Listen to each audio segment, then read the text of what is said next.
Olá, este é mais um vídeo do canal Esfera Científica. Eu quero compartilhar com você este trabalho científico feito aqui na Universidade Federal do Rio Grande do Norte, pela bióloga Carla Juliette Silva Souza e por mim, professor Alexandre Souza, dentro do âmbito de um programa de pós-graduação em ecologia que tem aqui na UFRN.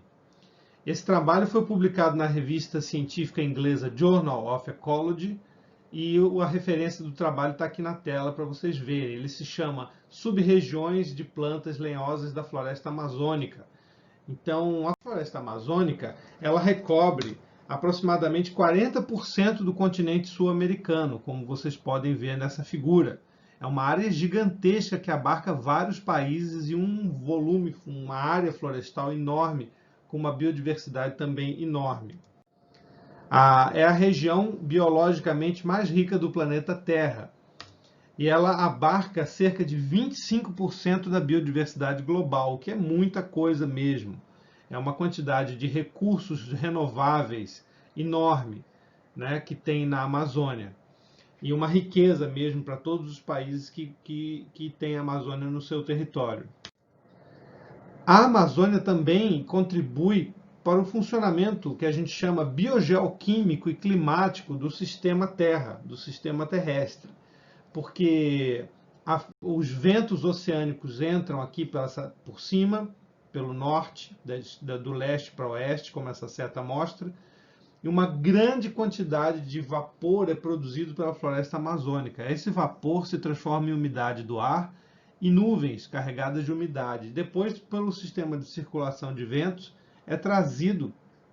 O vento encontra a resistência da Cordilheira dos Andes a oeste, à esquerda, e esse vento é trazido e contribui com uma grande parte das chuvas da região aqui da Bahia, do sudeste e do sul do Brasil e também em parte do centro-oeste, do Mato Grosso do Sul, principalmente. Então, a chuva que cai em grande parte do sudeste, sul, centro-oeste e até parte do sul da Bahia no Brasil, ela depende do fato da floresta amazônica ser conservada. Isso é muito importante porque a maior parte da economia brasileira, das indústrias, do comércio, da concentração de brasileiros, está na região sudeste e sul, né? Além disso, do ponto de vista da biodiversidade, se você olhar esse mapa aí, é o mapa dos principais biomas da América do Sul, né? Você tem a Caatinga de laranja à direita, o Cerrado, o Pampa, a Amazônia, a Mata Atlântica. A Amazônia é uma fonte de linhagens que colonizaram outras regiões biogeográficas, ou seja, muitas espécies de plantas de famílias diferentes saíram da Amazônia e colonizaram as regiões ao redor, até o Caribe. Então, muitas famílias e gêneros e grupos de plantas dos mais diferentes tipos que ocorrem no Cerrado, na Caatinga, na Mata Atlântica, no Caribe, em outros lugares, evoluíram e tiveram origem na Amazônia. Existe uma estimativa de que existam cerca de 16 mil espécies diferentes de árvores dentro da floresta amazônica, sendo que dessas 16 mil, 31% aproximadamente são espécies mais comuns e 69% são espécies raras ou endêmicas, ou seja, espécies que ocorrem com um ou outro indivíduo, poucos indivíduos, e que ocorrem em regiões muito específicas, num local muito específico da floresta amazônica. Então, é uma quantidade enorme de espécies raras e que ainda são muito pouco conhecidas pela ciência na Amazônia. Ainda faltava, apesar dessa riqueza toda, ainda faltava uma biorregionalização baseada na composição de espécies de plantas lenhosas para a Amazônia. Biorregionalização é o esforço científico que a gente faz para encontrar, para dividir uma região em grupos de espécies, sabe, chamados limites objetivos e naturais para biotas.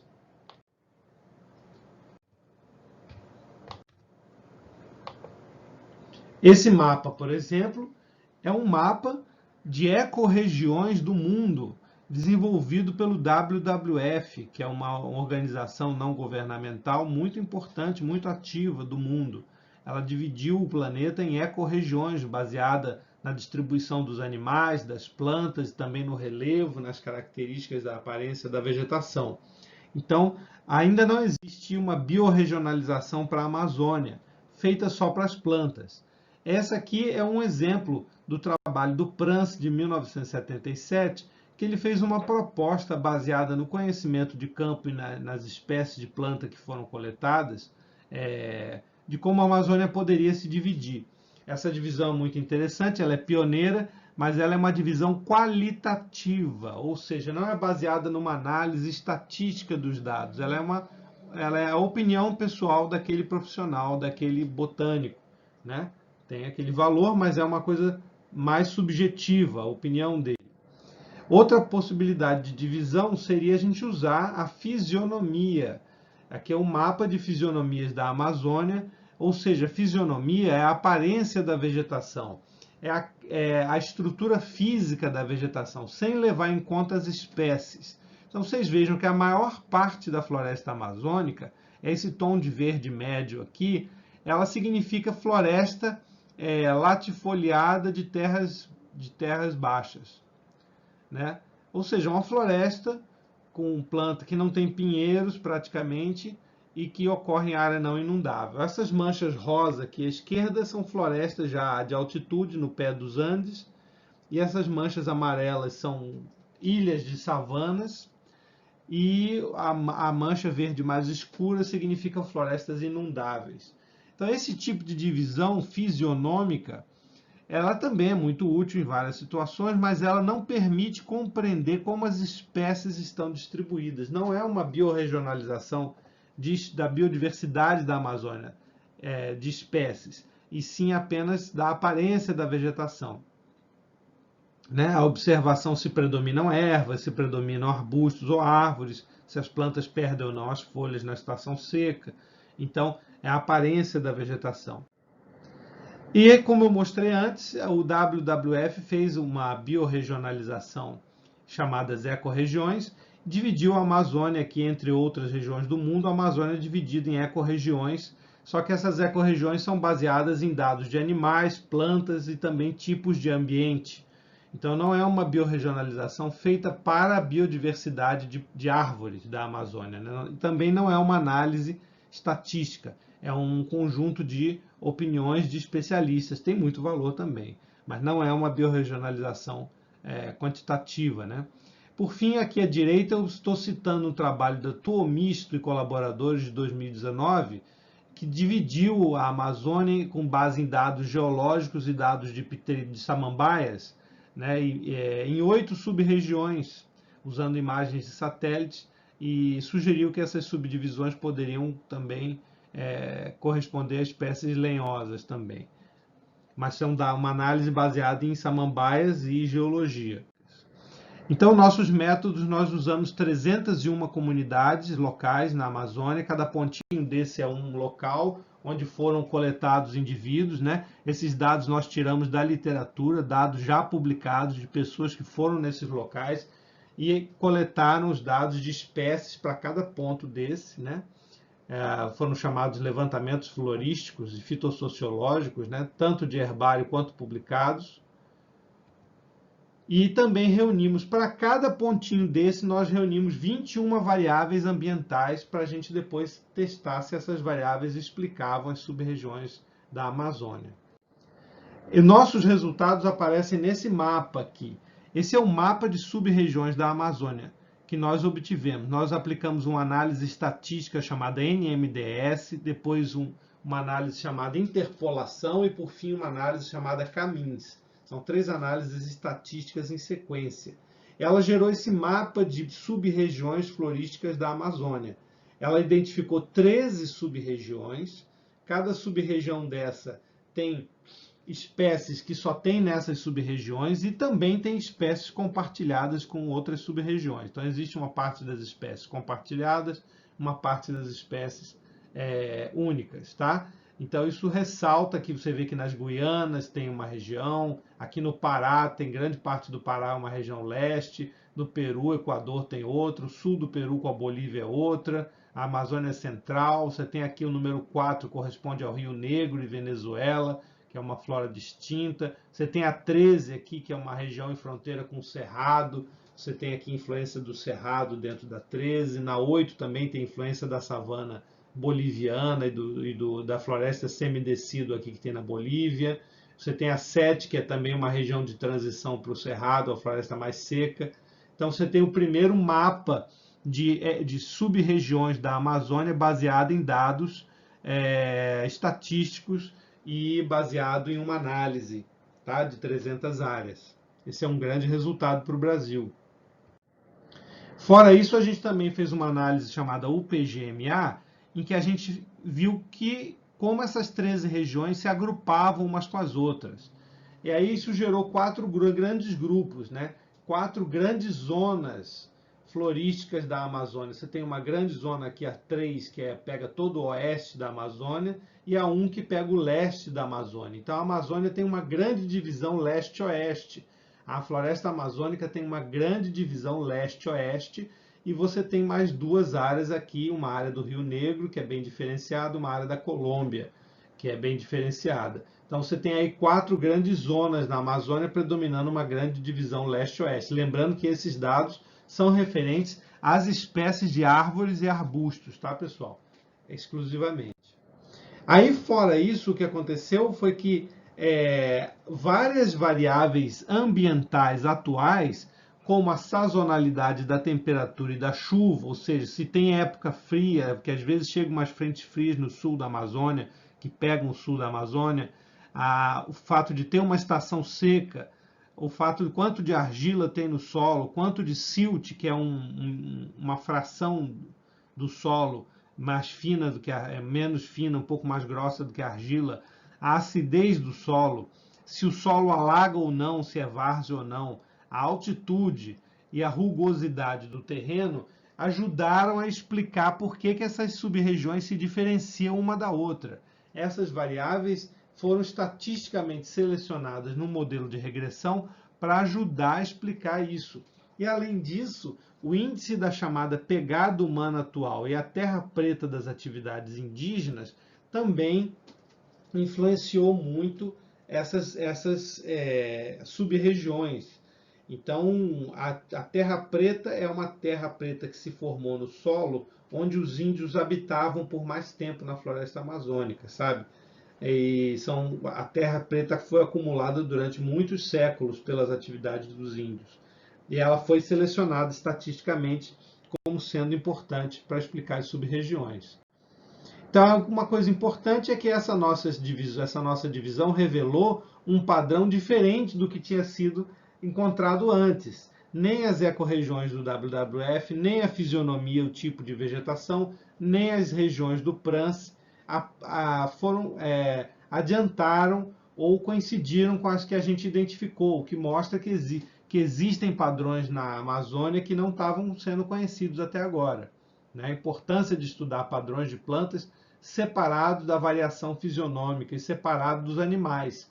Então, a fisionomia é muito importante, o WWF também mas eles não revelam as sub-regiões florísticas da Amazônia completamente. Nós não defendemos a substituição de um método pelo outro, isso é importante marcar aqui. Nós não estamos criticando a fisionomia, nem criticando as ecorregiões do WWF. Eles são úteis para várias atividades de conservação, para vários estudos, são úteis para compreender a natureza. O que nós estamos chamando a atenção é que nós precisamos adicionar como uma nova camada, adicionar como uma nova forma, a análise das composições de espécies em sub-regiões florísticas, que é outro aspecto da biodiversidade que não é revelado por essas outras, pela fisionomia e pelas ecorregiões. São, portanto, abordagens complementares. Tá? Essa divisão em grande escala que nós obtivemos da Amazônia, em leste-oeste, chamada Andes-Craton, porque à esquerda você tem os Andes, à direita você tem o Craton brasileiro, que é esse relevo mais montanhoso, baixo, mais plano e que é mais antigo geologicamente, mostra que existe uma grande diferença da Amazônia Oriental, que é essa rosa, né, dominada por famílias como Fabaceae, Lecitidaceae, Chrysobalanácea, e a Amazônia Ocidental, essa a oeste, que é dominada por Palmeiras, Morácea, Myristicácea, que são outras famílias botânicas, e essa divisão foi adiantada pela Tuomisto. O trabalho da pesquisadora Hanna Tuomisto adiantou essa divisão, que aqui tinha uma linha no sul entre leste e oeste que coincide com uma linha geológica, né? Então isso confirmou essa previsão dela. As espécies na Amazônia, a chamada atividade pré-colombiana, né? Os efeitos das sociedades antigas na floresta amazônica moderna, confirma uma ideia recente de outros trabalhos científicos que têm sido publicados, de que a Amazônia não é um local intocado pelo ser humano, é um local em que o ser humano vive há milhares de anos. E esses índios, eles sempre escolheram certas espécies de fruta, plantaram outras, cultivaram pomares durante milhares de anos. Isso parece ter influenciado a Amazônia atual. Isso também mostra que o ser humano pode conviver com o ecossistema da floresta sem trocar a floresta por outro ambiente mais degradado. Os índios conviveram com a Amazônia, deixaram sua marca na Amazônia, mas não desmataram a Amazônia, não incendiaram a Amazônia, não trocaram a Amazônia por um campo degradado. Agora, a pegada humana atual também influenciou. O aumento de perda e fragmentação da floresta devido à substituição da floresta, destruição da floresta por pastagens e agricultura, também foi estatisticamente associado a algumas regiões mais a leste e ao sul da Amazônia. Então, as atividades humanas atuais, que em geral são incompatíveis, por enquanto estão se mostrando incompatíveis com a floresta em pé, elas estão alterando a composição de espécies do sul da Amazônia. Esse é um resultado importante e também alarmante para a conservação da biodiversidade, O nosso resultado também confirma que a Amazônia precisa de muitas regiões de reservas e parques nacionais, e reservas de proteção de vários tipos. Esse mapa aí é um mapa das áreas protegidas da Amazônia. As áreas amarelas, laranjas são terra indígena, as áreas verde escuro são área de conservação federal e a verde claro de conservação estadual. Os nossos resultados mostram que a Amazônia realmente tem 13 sub-regiões, precisa ser conservada com várias unidades de conservação, parques e reservas espalhados para conservar as espécies de árvore que tem em diferentes áreas da Amazônia. De fato, a conservação precisa ser espalhada e ser ampla. E por fim, os nossos resultados lançam um alerta de que a mudança espacial da flora arbórea e arbustiva na Amazônia pode acontecer diante do aquecimento global. Porque o aquecimento do clima do planeta, que está sendo aceleradíssimo pelas atividades humanas, pela queima de petróleo, de carvão, a produção de energia elétrica por termoelétricas, Então, o aquecimento do clima do planeta, ele está previsto de aumentar o número de secas na Amazônia. Aumentar o número de secas na Amazônia provavelmente deve alterar a distribuição dessas 13 sub-regiões, porque existem sub-regiões mais a leste, mais ao sul, que são influenciadas pelo período seco. Então, o aumento do período seco deve aumentar a área dessas sub-regiões e deve em perda, em detrimento das sub-regiões mais úmidas. Então, aumentando as áreas das sub-regiões que se favorecem com o período seco, diminui a área das outras regiões e pode levar à perda de muitas espécies da raridade da Amazônia. Esse vídeo foi produzido por mim e pela Carla, e eu queria ressaltar que essa pesquisa foi realizada com recursos públicos do Brasil, através dos recursos que sustentam a Universidade Federal do Rio Grande do Norte, o programa de pós-graduação e também a rede de escolas públicas do Rio Grande do Norte, de onde a Carla trabalha. Certo? É isso aí, pessoal. Qualquer dúvida, escrevam aí no espaço do vídeo, que a gente pode discutir esses resultados. Um abraço e até a próxima.